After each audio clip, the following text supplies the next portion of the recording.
Sziasztok! Most már itt vagyok hanggal, és rajtam egy fog közvetíteni a vendégemet, mindegy.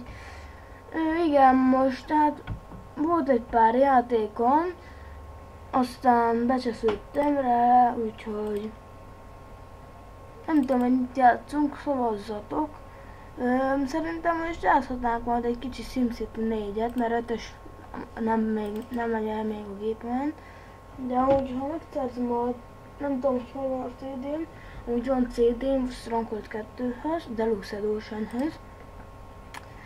És igen, holnaptól, 13-ától nem leszek egy hétig, 20-áig, és lehet, hogy csak 21-én fog kijönni, de addig egy kicsit flatoltozhatnánk szerintem, vagy szavazhassuk meg Battlefield vagy Flatout. Írjátok le kommentben, mi játszunk, és aztán megcsináljuk. És lesz majd Pearson is. Itt van Pearson, megmutattam. És még ha jól megy, akkor lesz Hearthstone, SimCity, Minecraft, Techit és nagyon sok videót tervezek be. Igen, hát ha jól fog menni a gép, nem fog szaggatni így videó közben, akkor lesz Sims 3, és Spinters, nem tudom, hogy lesz, itt a Stronghold, megmutatom, itt a Firewall, itt a Stronghold 2, Pokoli szomszédok 7, a Sosed, érted? Sosed.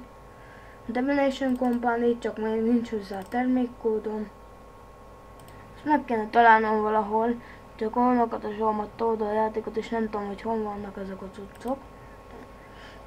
Itt a Cobra 11, ez nem lesz játék nagyon, ez majd később, mert ebben van csináltam egy jó karriert.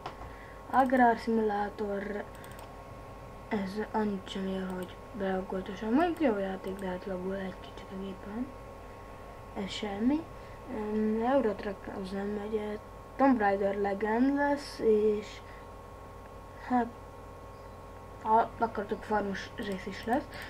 Aztán karácsonykor lesz egy új gépen, remélhetőleg MSI, egy jó fajta, nagyon sok pénzért, és körülbelül hát így lesz egy ilyen új gépem, azon már lesz SimCity 5. De eddig is hát ezekkel ez becsinálva, csak még valamiért nem engedi, ezt csinálja a gépen, megmutatom. Experience Tech, most Minecraft nincs rajta, mert mindig crash reportozik. Nem egy jó kép. Mindegy, azt ennyit akartam a videóban, és következő videóról döntsétek el, hogy mi legyen. Stronghold, SimCity 4, Pearson, vagy még majd leírom a leírásba. Akkor sziasztok!